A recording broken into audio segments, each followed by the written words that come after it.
Hey, everybody, and welcome to another XP Network Friday night live stream. Before we get started, I'm here with Brad from Level 99 Games. Be sure to scan the QR code below or click in the link in the chat, and you can get your 100 Level 99 XP to use in that store that is coming soon to be active. We're going to be working with them to turn that thing on and get you your points. So when you play in all those events on Thursdays and you go do organized play, you can use those XP to get really cool Level 99 game swag. If you haven't joined this before, this is XP Network. This is where you go to get achievements, earn XP for playing games and participating and painting things and doing demos and whatever else is gaming related at home, at your local game store, at your conventions, online. Doesn't matter. We're all about building community and gaming. And we'll just get into it. We have a Q&A as well, so be sure to put your questions in the chat for Brad from Level 99.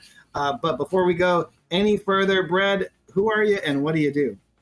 Yeah, so I'm Brad. I've been running Level 99 Games for about 15 years now. We started like late in 2011, and we have been building games, tabletop games for a video game generation. Was the sort of the vibe that we go for. And we have a lot of games that are either based on or licensed from video games, and just a lot of the best ideas of modern gaming, bringing those back to tabletop. Something that I've been, I was always a video game and a board game kid, but mostly I'd like make my own board games because I couldn't program video games.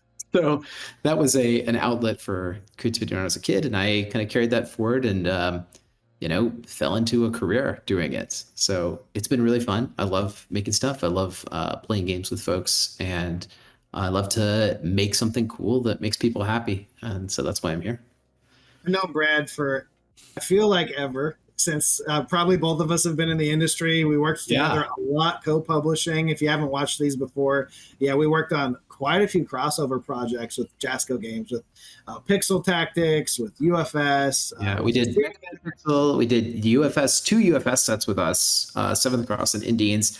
We did a Red Horizon Exceed set. That was the first season of Exceed, which I still get requests for the characters and for. We're still talking about that. We got to make. We're both really busy, but we got to make that happen. At some point, yeah. And then but yeah, it's been a cool trip. And I remember the first time he drove through town and called me up and said like, "Hey, you make a fighting game, I make a fighting game. Let's get lunch." And that was the start.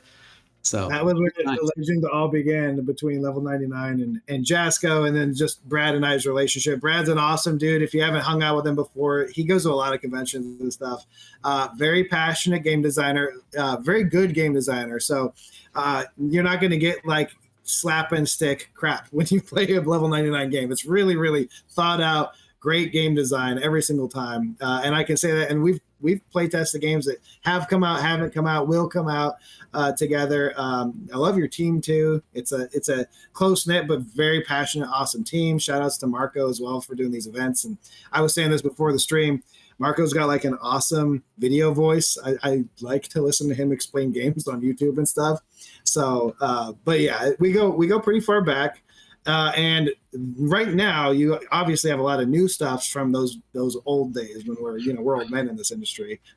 Yeah, it feels like it. But it's been a wild ride this year, and already a ton of stuff coming out. I'm in the middle of 3 fulfillment projects that are just finishing up, and I've already done like one more prior this year.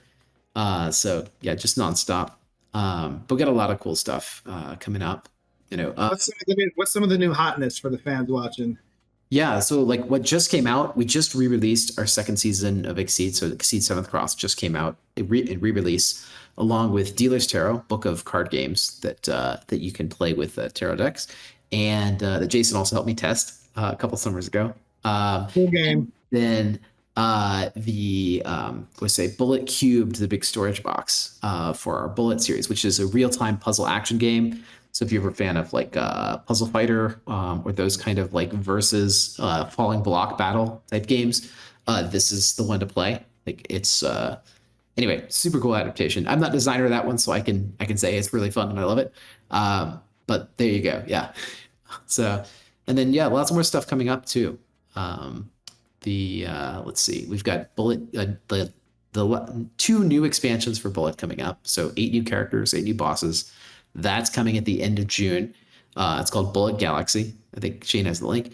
And one of the things we publish that's our probably claim to fame that most people recognize is Dead by Daylight, the board game, based on the hit video game Dead by Daylight, which Jason actually helped me to get. If you want to tell that story, Actually, I don't even remember that. You know what? We talked to so many licensors. Yeah, I mean, yeah, you I'll tell the story during this call then. Yeah, because it was a fun story. And it's one of the stories that really shows you like what the board game industry is really all about, and why we all love to work here so much. But but yeah, I do Dead by Daylight, the board game, and we're doing a big storage box complete reprint of that in the like around August. So that's called the Dead by Daylight 10th anniversary edition. So check that out. And yeah, those are the big things we got coming up. I'm doing a miniatures game this year, finally. That's called Wardens, and you can check that out. But that's going to be happening later in the year, like probably like November, December-ish. have I seen that yet? Was that one a Gamma that you're like? No, I don't think you've ever played this one. Because I was gonna say I don't remember any minis. That's Yeah. No, it's it's been a long ride. We're probably going to do it with like acrylic standees and 3D printing STLs rather than just releasing a big box of minis, because the minis are like 3 inches tall. Like they're big, they're kind of like not so minis, they're like amiibo scale. But yeah, Warden's super cool. We actually have a tournament for that ongoing, which I think we are doing with XP, or at least like it's or will be soon. But it's like a weekly Warden's tournament that you can participate in. So yeah, awesome stuff. Well, now I'm really curious. So remind me what happened with Dead by Daylight, because like obviously I think even today I talk to licensors all the time to help out publishers, because like I'm very much about being Switzerland and neutral and just building this community. So I don't see there's nothing in it for me other than cool stuff can happen. But what happened with Dead by Daylight? Okay, so to remind you, you'll probably remember this halfway through. I had gotten into Dead by Daylight. My team had gotten into Dead by Daylight. We were all playing it. So I designed a board game, and I was playing the board game. We thought we'd just do like an off-brand, like, oh, it's a one versus many survival game. But we said, well, why don't we just email Behavior and see what happens? And so we emailed them, and they're like, oh, that's cool. We're interested in a board game, but we are talking to another publisher right now that is trying to do a board game too. And then and I said, okay, well, like, let me know. I'm ready. I have a game and I'm ready to play it. And then a couple, like, I guess days or weeks later, Jason emails me and he's like, hey, Brad, I saw that your status on Steam is that you've been playing Dead by Daylight a lot lately. Would you like to design a Dead by Daylight game for me? And I was like, oh, you're the other guy. You're the other person that they're talking to. And I was like, yes, indeed, I do have a Dead by Daylight board game. And I can sell it to Behavior directly, or I can sell it to you, whatever. And you went back to Behavior and you were like, no, Brad's cool. Just work with them directly. Don't worry. And so like kind of vouched for us instead of bidding against us on the game that we were doing, which, was a really cool moment when, I guess I'd say like, and like, you can't imagine this happening in any other industry, right? Where the video game industry would have just murdered everyone, like business murder, but still it would be cutthroat for sure. Yeah, but we find out we're working on, we're bidding, basically like trying to get the same contract, and one of us says, no, go for that guy because they're cool. It's pretty neat, but it's a small world and you get to know everybody and you get to see everybody, and like everybody that works in board games is here because they love it and it's cool. Yeah. That's what I was telling Brad. I was like, man, which licensing conversation was this? Because I worked with Disney, Fox, Paramount, Warner Brothers, all of them. We've had joint conversations with Capcom and with other licensors as well before too. And all the video game companies, probably all the anime companies, I would say probably all of them, unless they're really indie. And if I didn't know I could fit it into a pipeline or make it myself, where it wasn't going to be like, I'm passionate enough about this game to do it exactly right, I would just give it to someone who would. And I'd be like, hey, I'd call up a lot of friends. You saw a lot of crossover, especially with Level 99. We did Street Fighter, Mega Man. We did. Did we do Soul Calibur? We talked about it. We talked about Soul Calibur, and we talked about I mean, we talked about a lot of things. We always still do. There's always a lot of talk. But we did get to do some real cool collabs. We did like I said, Mega Man Pixel Tactics. We did Street Fighter Exceed. We did like UFS. We did Red Horizon Exceed. We did and then Universe's World of Indians and Universe's Seventh Cross. Yeah, so it was really cool. Like we got really good crossovers, and Brad's not lying. It really is like Level 99 is like video game company meets board game world. It really does cross over very heavily into both types of gaming, which is great for probably every gamer. There's not that many gamers that only play one or the other. Most people play at least some video game and at least some board game if you're gaming. So I think it's a great space to be in, and it's a lot of fun to design in the video game space because we all grew up playing them, right? So yeah, there's a lot of neat stuff that you get to do, and I don't know, it's pretty fun. I mean, what I like to do is try to develop like some kind of engine or system that's going to allow you to make like a whole series of games, and this is like what we did with Exceed and BattleCon, and Bullet as well to some extent. Is you have a core engine rule set that's really straightforward, and then you get the opportunity to remix it again and again in different iterations. Well, your tarot card system is like a bajillion ways to play. yeah. I mean, like that playing cards are kind of the original game system, right? So it's something that's near to my heart. I used to play poker night with my uncles at the beach every year. We did our beach vacations, and I developed a real love for just sitting in a circle and playing card games all night long. And that was sort of the inspiration behind doing the tarot decks. And like, it was sort of, it's this really cool artifact that of gaming. And it's like, nobody plays games anymore. Like, it's like, imagine if we had, if chess, like there used to be this game chess that everybody played. And now all we have is decorative chess sets that are very pretty, but nobody plays the game anymore. Like, no, you gotta put some games on those cards. You gotta put some games on the board so that people can experience it. I'm so glad you've done that because I've thought this for decades. And usually when I walk into a Barnes and Noble, there's a whole tarot card section, and they're beautiful, right? Like, yeah, you want them, but you're like, what am I going to do with these? Yeah, like if I'm not going to read fortunes, well, how am I actually going to play with these? And so I wanted to give people a way to get those to the table, even if you don't engage in fortune telling.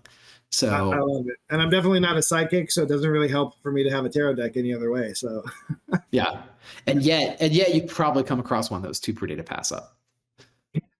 Every now and then, I bought the Lord of the Rings one not that long ago. Mm-hmm. Yeah, they get me sometimes. I mean, cool art is cool art, right? So exactly. Like so much cool art goes into these. So we have a couple of questions on Twitch, and then we'll keep going. So I'm just going to kind of jump these in every now and then. So question from Twitch: out of all the games you have published, which is your favorite? That's a good question. Oh, God. It's a hard question because you can't throw your other games under the bus either. I mean, your game is like, it's like what's your favorite kid? Yeah. The game that I enjoy the most though is it changes, and it's whatever I'm working on like next. Not what I'm working on right now, but what I'm working on next is what I'm most excited about. Awesome. So I'm always trying to get through what I'm doing so that I can get onto the next big thing. Oh, that's cool.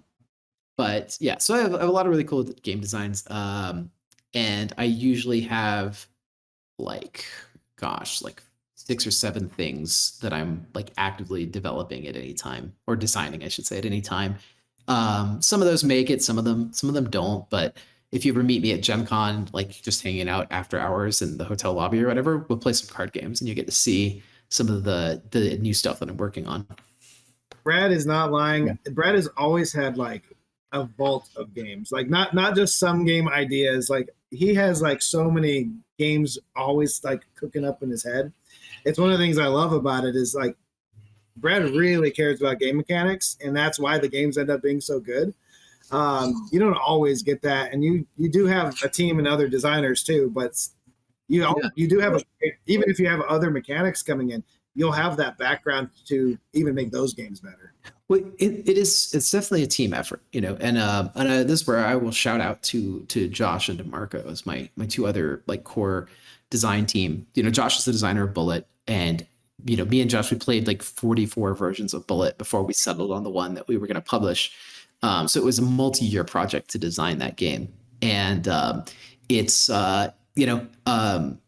anyway, it takes a lot. It takes a lot, and Marco is our developer. And so what his job is to actually test the games and make sure that the numbers work out and that the terms work out correctly, and that you can't, a word is not used one way someplace and a different way someplace else, or that, characters don't have ridiculous power curves that break the game. Like you want everybody to have a good play experience every time they open the box, and that's what a developer is doing. And then on Josh's side, his main job is the production lead. And so building an actual product that you can open up and play and have all the components that you need, and, that all the I's and the T's are dotted and crossed, and et cetera, et cetera. So it takes a lot of people working together to get one of these products into the market.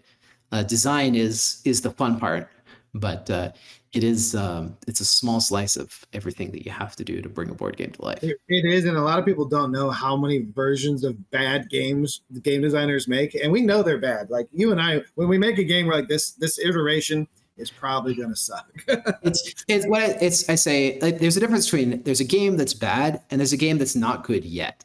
And that's the question. When you play a prototype, we know that it's not gonna live. The question is this a game that's bad, or is this a game that is not good yet? Is the perfect version of this game actually really good?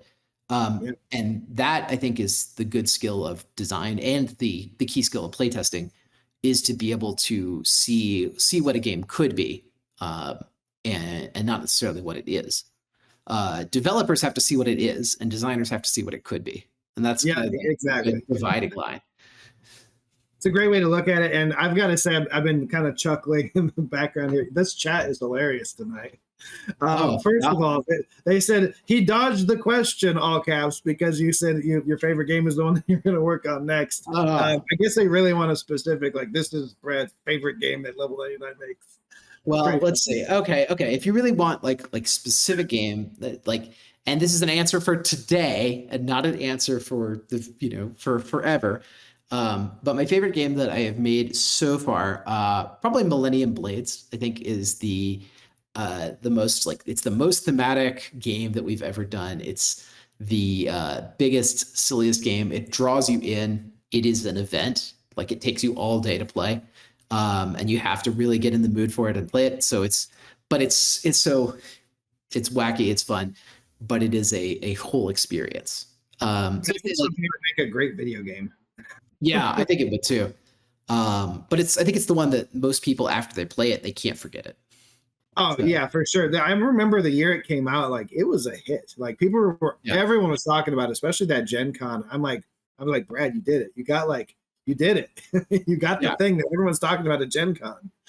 If you've played Millennium Blades, like, there's nothing else quite like it. So. Absolutely fact. So if you haven't played it, go get one. They're kind of hard to get now, right? Or did you finally get it? We brought it back in print. It's a big game. It's $100 game. Like, so it's like Twilight Imperium size, and it's got 3 expansions.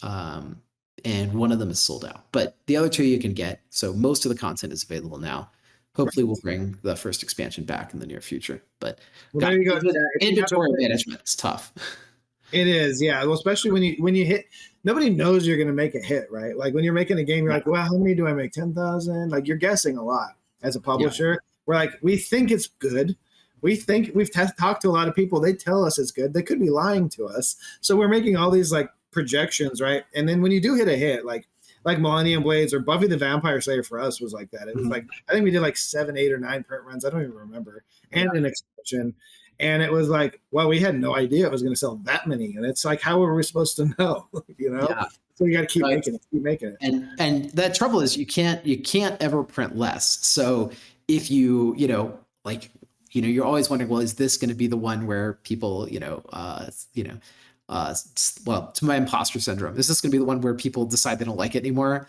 They decide that I'm a fraud? No. This whole time, Brad, all those games were bad, and we just didn't know it. No, that was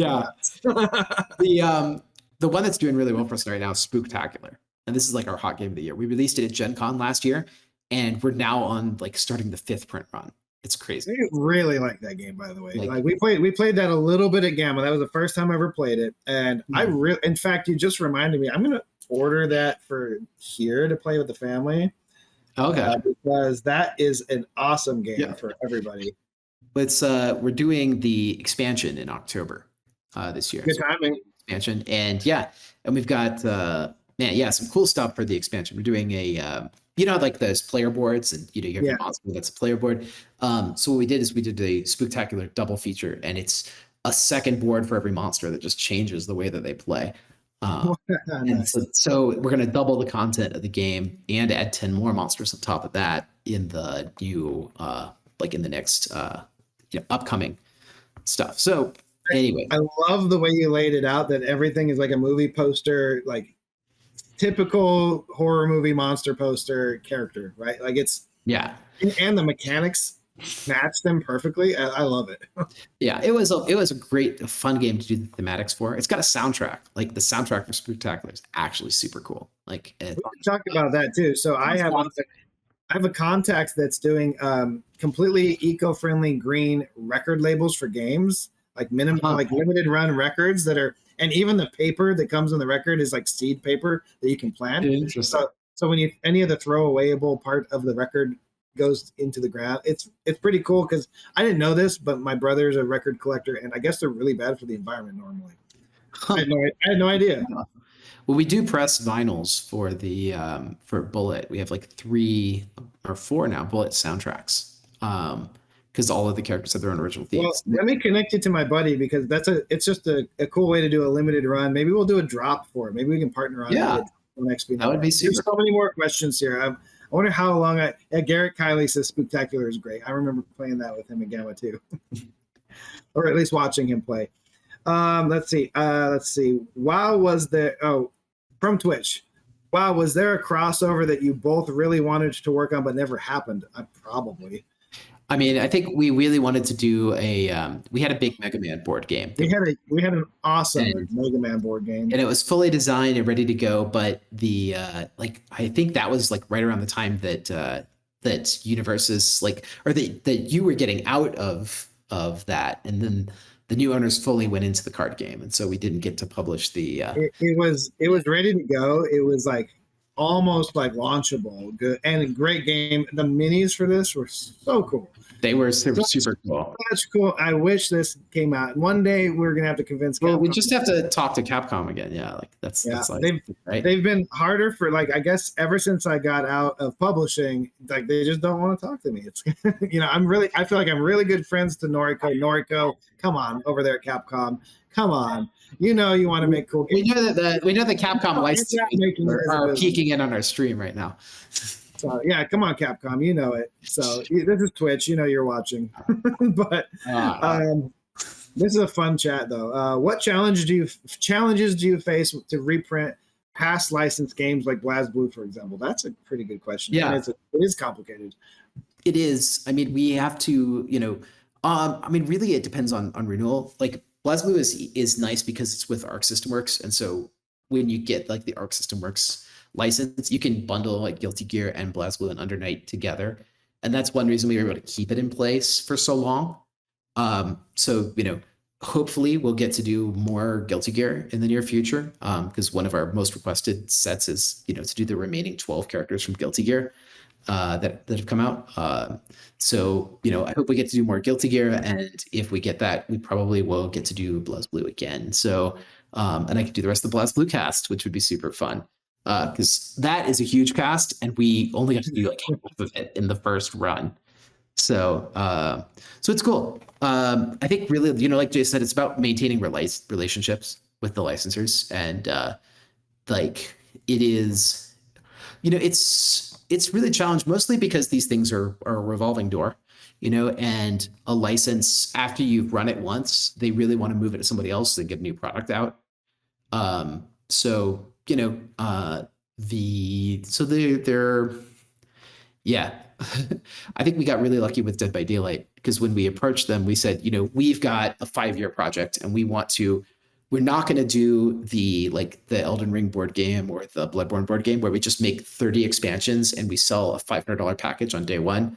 we want to release an economical game that's priced to be bought, played, and it's like reliably 45 minutes and you can play it. And then we'll do an expansion next year, and an expansion next year, and an expansion next year, and keep it relevant for 5 years instead of just, like maximum extraction, which is what a lot of the video game board games do, is just maximize extraction. There's good reason Year, and then let it go out of print.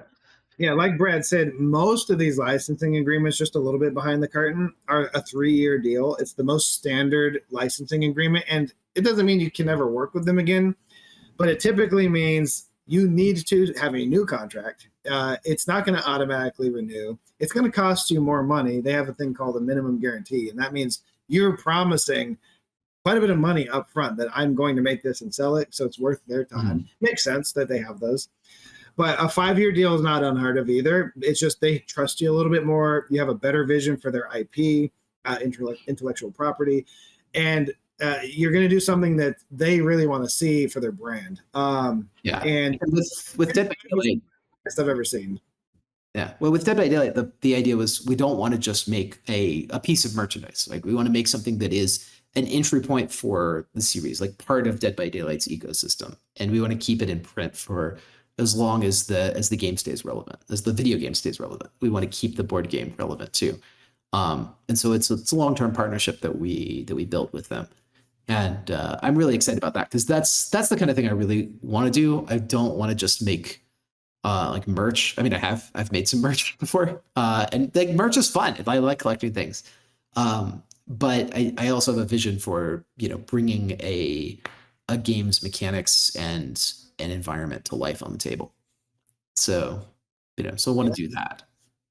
Yeah, and this just one more thing on licensing, because this kind of explains why you would see either Brad or Jasko back in the day, why there's so many IPs kind of rotating through certain types of game mechanics, like Exceed or like UFS, then Universes, or even what was supposed to be the UTS game for the miniatures for Street Fighter that were going to go into Mega Man and be cross-compatible into My Hero, all that stuff.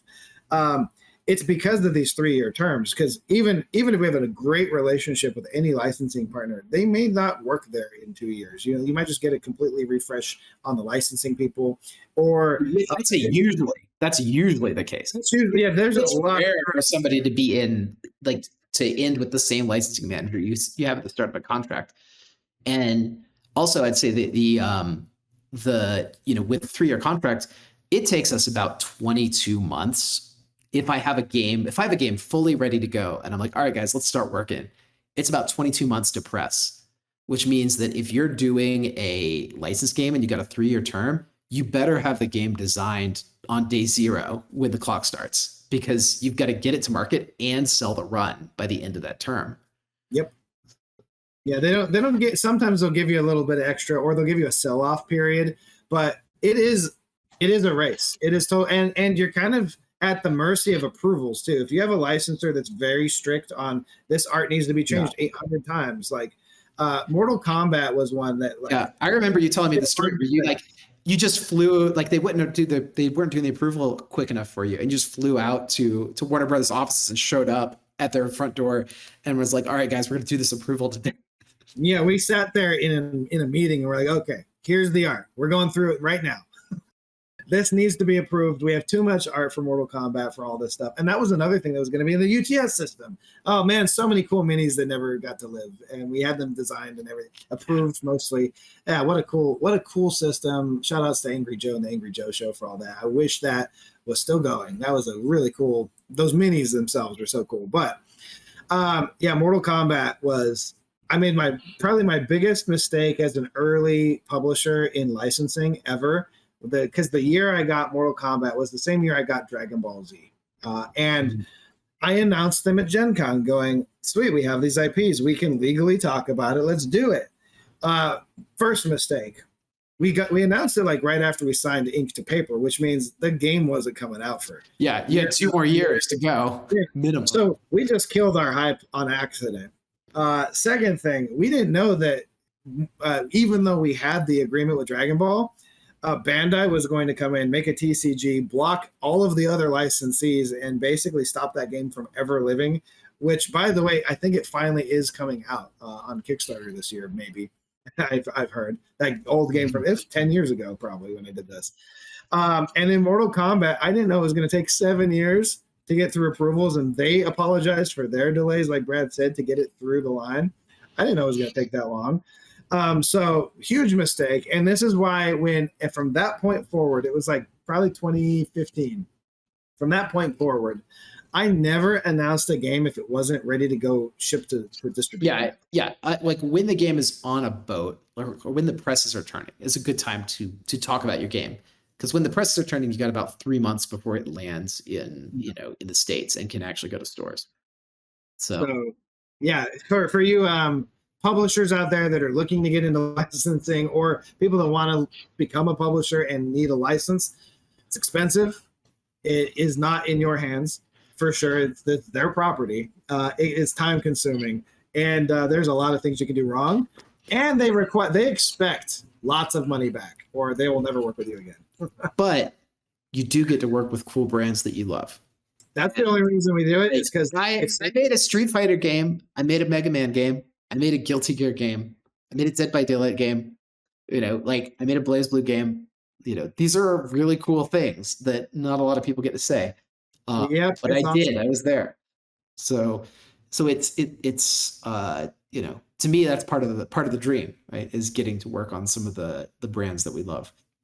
Nothing that's awesome isn't hard. I think that's the part. Yeah, that's a good way to look at it. Good adage for life. Like people like castles, right? They're not easy to build.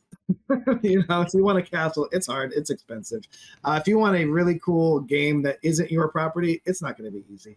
If you want to start a game company in general, it's not as easy as I think everyone probably thinks it is. It's work. There's a lot to it. My chat just closed on me, but I think we have a few more. But before we go into that, I know we've been spending a lot of time on Q&A. The chat does very much enjoy this because they're like, this is very informative. Most people won't talk this much behind the curtain. It's been just fun to do it. There you go. More in. And yeah, shout outs to Garrett. I see you're watching for playing Spooktacular. Couple of things I just want to remind people. On XP Network, if you're a Level 99 Games fan, you do have the Level 99 avatars you can choose for your profile, so be sure to do that. We're going to be doing some cool questing stuff at Origins this year. We haven't quite panned out what this is going to be, but I do want to have a really cool Level 99 Games achievement somewhere at Origins if you're there. This is going to be the first time we've ever done questing the way we're doing it now, where it's like really gamified.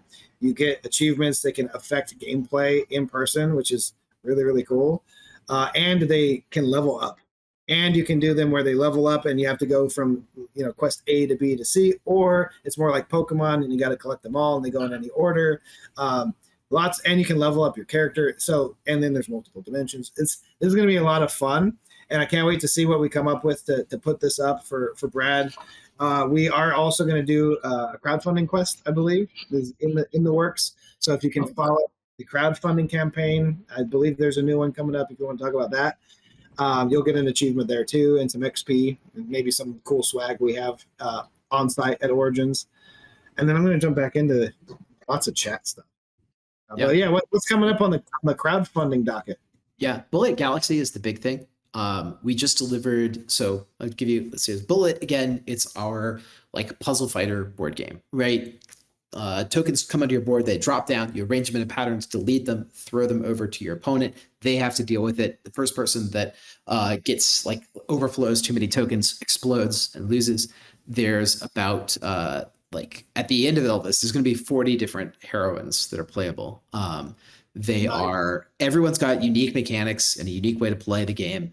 And there are also 40 bosses. So you can play cooperatively together against bosses, or you can play solo against bosses, or you can play, full competitive and just try and knock out everybody else at the table. So Bullet, super great game. It's had a great run. We did a big storage box for it. That was Bullet Cubed that we just finished delivering. We got rave reviews on the Cube. Everybody loves it. Obviously, this is something that we print to order. It's not something that's going to be available in stores. But we decided we were going to do one more project, introduce 8 more characters, 8 more bosses, and give everybody one more chance to get their hands on the big collector's cube. So this is going to be the chance to do that. I'm not saying it's the last Bullet project that we'll ever do, but it's probably the last Bullet project that we'll ever do. Like it wraps everything up really completely, and there's no more room left in the storage box. So what we do, we're gonna have to find some other way to do. But if you are a completionist and you want to get Bullet, then type in Bullet Galaxy and go to GameFound and follow it. We have a follower gift, and it's a complete new character expansion that you get for following the game, and then like a bunch of cool stuff. It comes out June 30th. We're going to be launching that soon, everybody. Gonna be pretty much right after Origins, like a week after Origins. That's awesome. We actually are at time. Brad, you and I could probably talk for infinite time about games. We do have requests. One of the comments from Twitch, wow, this stream has been very informative. We need more of you two in the future. Thank you, guys. I'll be back whenever you need me, Jason. Just let me know. Awesome. It's always fun. You know what? We'll let people have their weekend to go play some games. And if you don't have Level 99 games in your local game store, Level 99 does ship through distribution and direct to any of your game stores. So be sure to ask for it, because it definitely helps the publishers. It allows people like Brad to keep making awesome games and getting them out there. It's not all just about crowdfunding. We want to see the games on the tables. We want to see the games in stores. And you going to your local game store and requesting it is the number one way to get a game stocked and to get a community going. So Please do so. Otherwise, Brad, I'm going to give you the final words tonight. And then we'll okay. Well, last question for you, Jason, is work taking over your life, or are you playing any games these days? What do you play? So the number one game I'm playing right now is the Quest system on the back end of XP Network. That's okay. So work taking over your life. All right. Work has become, but I'm having a lot of fun. I was not expecting it to be this fun to make these games, because we're both game designers at heart and in real life and as a career. Being able to make like all the game mechanics in this digital system is I'm not a coder, right? So I've never really gotten to play in this space. You say you're not a video game developer or a coder, but you have made games. I have the experience. And they're pretty good. Like, I like your games. Despite how much you downplay it, you've got some very good digital games. I've never done a digital game, and this has been a lot of fun to make these quests, because they really are like, I feel like in-person video games. So I spent I think 15 hours straight on the first beta when the developers allowed me to touch the software and the testing environment. And I put for every hour I played with it, I had a feedback for some sort of feature we needed to work on, or a bug or whatever, or hey, this should work this way. And they fixed 8 of those yesterday. And so I'm really excited tonight to keep building these quests out. So it's not really a board game, but I am going to order Spooktacular. We're going to play that. I have been playing some Flip 7, which is very, very light compared to what we normally do. It's cool. I enjoy Flip 7. Tacta is really good too. If you like the vibe of Flip 7, I say look into Tacta. That's a great one. We got to play a great game of Tacta at KublaCon. I had a good time with that. And puzzle games are probably my favorite kind of game. Puzzle games and fighting games are my top, and I still like strategy games as well, but I haven't had time. I really want to play I don't know, a StarCraft or a Warcraft again one day, or some sort of. You gotta try Hyper Fight 2. You always give me really good demo. They got a demo out right now, and it's it's super chunky. It feels like a Game Boy Fighter, but it's and you get 5 hit points, and you win a lot of matches just by ringing out the opponent. It's kind of like Nidhogg plus 2. If you've played Nidhogg before, or it reminds me of Bushido Blade, the way you're describing it. Yeah, or Stick Fight. It's like that. It's plus 2. Really great game. I'm loving that. I'm looking forward to the full version of that coming out. Recently, I played a game called Librarian, where you have to clean up a library, and all the books are on the floor of the library, and they're just all scattered around. You just have to figure out how to put them on the right shelves. Who came up with that game design? They had to be great. They had to be. It's silly, but it's fun. It's relaxing. I enjoyed it a lot. So yeah, that's what I've been up to recently. Well, Brad, I appreciate the final question. I definitely need to play more games, but I did recently have my daughter. She's only 5 months old, so there's family time, lots of work, and a little bit of gaming. A little bit of gaming. Those are special times. Yeah, enjoy. Having a lot of fun. Having a lot of fun. Going to conventions, those are fun too. So yeah. Well, cool. Well, Jason, it's been always great to talk to you. I'll be back too, whenever the fans want me back. So we'll love to have you again soon. All right, everybody, have a great weekend. All right. Good night.